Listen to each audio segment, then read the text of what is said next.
So, to manage our depression and anxiety, we need to look at going back to where the problem started.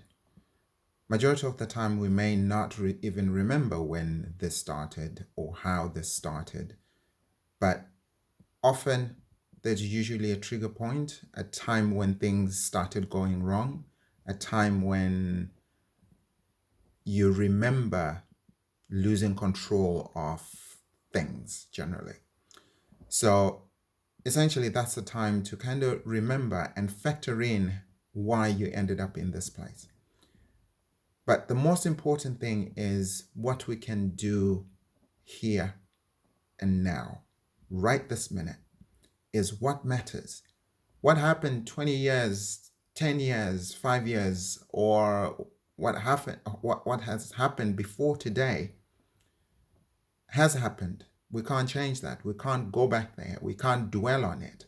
But what we need to look at is what can we do now in order to remedy whatever it is that's happened in the past, or whatever it is that uh, has kept us imprisoned by that event in the past. So here and now, this very moment is what matters the most, because what you do now determines what kind of life or livelihood you have after this point.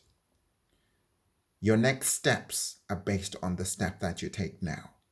So if you leap now, where you land is determined by how much energy you put in the leap. So that's what we need to focus on really. Whilst we need to remember when things started, that gives us perspective. It puts things into context. But we just want to use that as reflection of where we are now and what we can do right now. Okay? It's not about going back to fix what's happened in the past. It's not about that. It's about what do we do now to move on to the future. Because the future is where we want to go to. We don't want to go to the past. So let's focus on what do we want for our future and how can we get there.